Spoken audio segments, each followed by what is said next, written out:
Sumainyo ang Panginoon. At sumaiyo rin. Ang mabuting balita ayon kay San Lucas. Papuri sa iyo, Panginoon.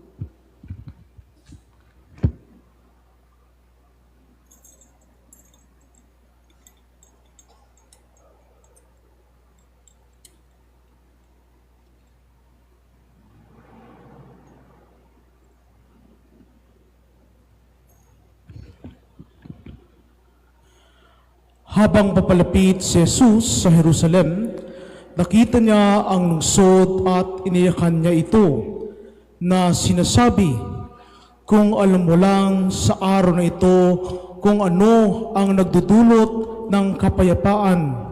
Ngunit ngayon, ito ay lingid sa iyong mga mata. Sapagkat ang mga araw ay darating sa iyo kapag ang iyong mga kaaway ay magtataas ng isang palisadi laban sa iyo.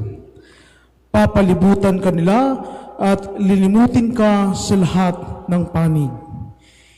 Idudurog ka nila sa lupa at ang iyong mga anak sa loob mo. At hindi nila iiwan ang isang bato sa ibabaw ng isa pa sa loob mo, dahil hindi mo nakilala ang oras ng iyong pagdalaw. Mga kapatid ko kay Kristo, ang mabuting balita ng Panginoon. Pinupuri ka namin, Panginoong Hesukristo. Magandang gabi po sa ating lahat. Pakibati nga po ang inyong mga katabi ng magandang gabi. Alam niyo po, sa ating banal na aklat o sa ating Biblia, inanlabang po sa mga istorya ng ating libro ng Biblia na kung saan nabasa natin at narinig kung papaano umiyak, nalungkot ang ating Panginoong Jesucristo. Kaya nga po, naalala ko, kung ako pa lang po ay nag-aaral sa theology, ang shortest Bible scripture or shortest Bible verse is John 11:35. And what is John 11:35? And Jesus wept. Ang Panginoon ay umiyak. At sa ating ebanghelyo, mga kapatid ko, talagang narinig natin, siguro atin din pong naramdaman ng ating Panginoon ay umiiyak at nalulungkot. At hindi ho natin laging naririnig yan, ng ating Panginoon ay laging nalulungkot, umiiyak. Sapagkat kung titignan po natin sa ating mga pagbasa, lalong-lalo na sa ating ebanghelyo, laging aral o turo o parabola or a parable ang laging lumalabas sa ating Panginoon. Ngunit sa ating mga pagbasa ngayon, ang lumalabas sa kanyang bunganga, sa kanyang bibig is kalungkutan, lamentation, disappointment. At bakit po kaya ang ating Panginoon ay umiiyak? Bakit po kaya ang ating Panginoon ay nalulungkot? Alam niyo po, ang Jerusalem po ang isa sa mga sinasabi ng His chosen people. Pag sinabi po nating Jerusalem, In Hebrew, it is translated as shalom.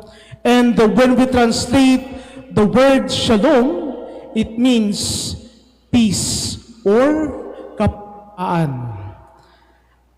And why is it? Bakit kaya nalulungkot ang Panginoon? Ang Panginoon po ay nalulungkot sapagkat unang-una, ang mga tao ng Jerusalem ay hindi nila tinanggap ang ating Panginoong Hesukristo. There was rejection in them. And alam niyo po, sa mga tao ngayon, lalong-lalo na sa isang komunidad, ang laging kinakatakutan ng isang tao is the fear of rejection. Ang pakiramdam na hindi ka matanggap. At yan po ang isa sa ikinalulungkot ng ating Panginoon. Bakit po ba hindi tinanggap ang ating Panginoong Jesucristo? Sapagkat sila'y nabubulag sa kanilang sariling mga kasalanan. Sila'y nabubulag sa kanilang kagustuhang gawin ang sa tingin nila'y ikasasaya nila. Ngunit ito'y hindi ikasasaya naman ng ating Panginoong Jesucristo. And dahil doon, hindi nila tinatanggap ang turo, ang utos at ang aral ng ating Panginoong Jesucristo. We can see that Jesus has also that fear of rejection. Lahat po tayo, we have that fear of rejection. May takot tayong hindi tayo matanggap ng isang komunidad. Kaya nga, di ba, anong ginagawa natin? Ginagawa natin ang lahat ng ating makakaya upang matanggap tayo ng isang komunidad, ng isang pamilya. Ano ang ginagawa natin? Minsan para tayong Jollibee. Bakit Jollibee? Minsan tayo ay bida. Because we are afraid that we cannot be accepted. We are afraid na hindi ako matatanggap. Kaya upang matanggap ako, gagawin ko ang lahat upang makuha ko ang kanilang loob. Masabi ko ako'y paborito nila, ako ay kanilang matanggap. But you know, mga kapatid ko kay Kristo, the fear of objection is somewhat normal. No? Sapagkat in our lives, sa buhay natin, it is normal that we could be rejected by other people. Hindi lahat ng tao magugustuhan ka. Hindi lahat ng tao ay uukol o magiging sa iyong parte o magiging kasama mo. Hindi lahat ng tao ay masisiyahan sa iyo. They will always come to reject you. But even though they will come to reject you, that rejection should make you be strengthened. Palakasin ka, patatagin ka, at gawin kang mas mabuti. The fear of rejection, my dear brothers and sisters in Christ, is a sign that there is more to come in our life. Natatakot tayong hindi tayo tanggapin. Ngunit tandaan po natin, sa mata ng ating Panginoon, lagi tayong tatanggapin ng ating Panginoong Jesucristo. Bagkus, laging nakabukas ang kanyang puso upang tayo tanggapin, upang tayo yakapin. No? Sapagkat ang pagmamahal ng Diyos ay walang hanggan. Tayo lang naman yung ayaw tanggapin ang ating Panginoon sapagkat tayo'y nabubulag sa ating mga kasalanan. And I am sure na hanggang ngayon ang ating Panginoon ay umiiyak sa atin dahil sa mga kasalanan natin nagagawa, dahil sa mga hindi tama nating ginagawa sa ating sarili, sa ating kapwa, at lalong-lalo na sa ating Panginoon. Yan po ang unang-una. Hindi natin minsan tinatanggap ang ating Panginoong Jesucristo na ikinalulungkot niya. Pangalawa, kung bakit nalulungkot at naiiyak ang Panginoon. Sapagkat nakita ng Panginoon na ang Jerusalem would soon be destroyed, masisira, be distracted, dahil hindi nila sinunod ang utos ng ating Panginoon. Alam niyo po, sa mga pagbasa natin ng Ebanghelyo ng mga ilang araw, there is always that distraction. The end of time, pagtatapos. Kasi bakit po? We are already at the 33rd ordinary time. At 2 linggo na lang po, matatapos na naman po ang ordinaryong panahon. And we will soon enter into Advent. And there is that distraction that Jesus is telling us, ang pagkasira. Alam niyo po, wala namang permanente sa mundo. Lahat po tayo ay aalis at lilisan sa mundong ito.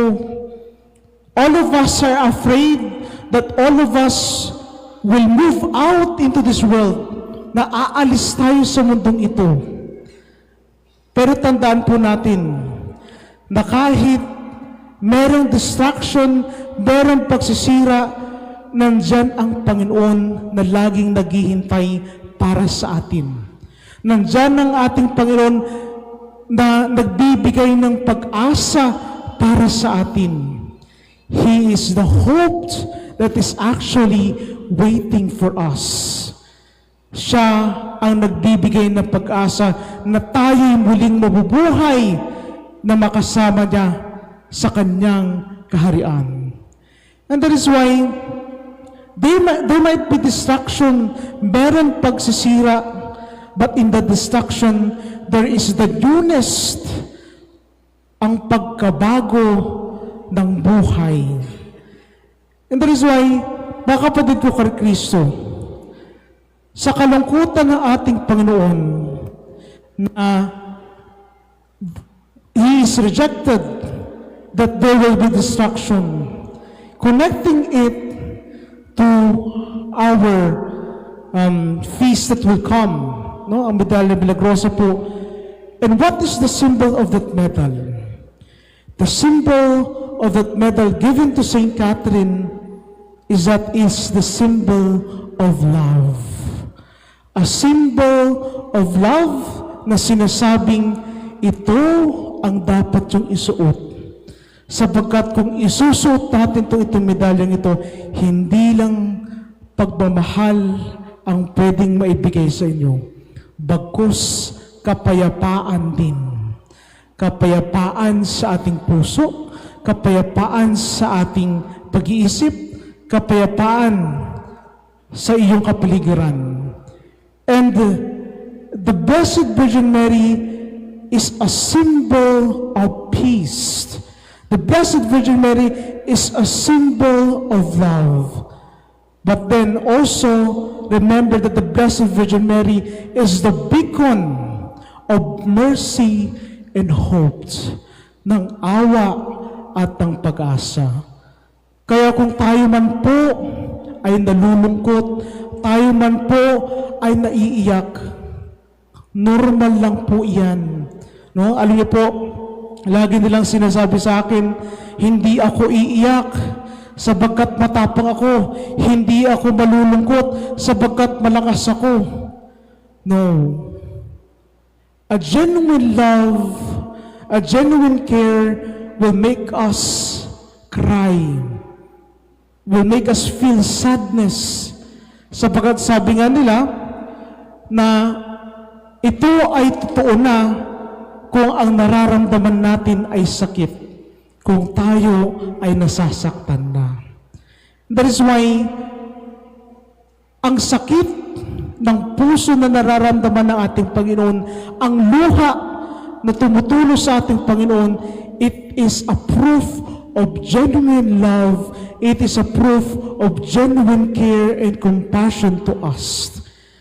Kaya nga po, mga kapatid ko kay Kristo, katulad ng ating Inang Maria, na meron siyang awa at meron siyang pag-asa para sa atin. Ganon din nawa tayo sana sa ating Panginoon at sa ating kapwa, na magkaroon po sana tayo ng pag-asa at ng awa, lalong-lalo na sa ating mga kasama sa ating buhay.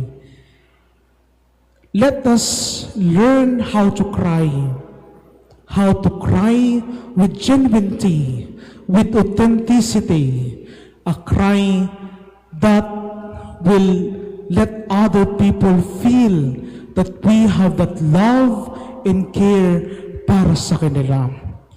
Just like the Blessed Virgin Mary, let us always be a beacon of love, a beacon of hope, and a beacon of mercy.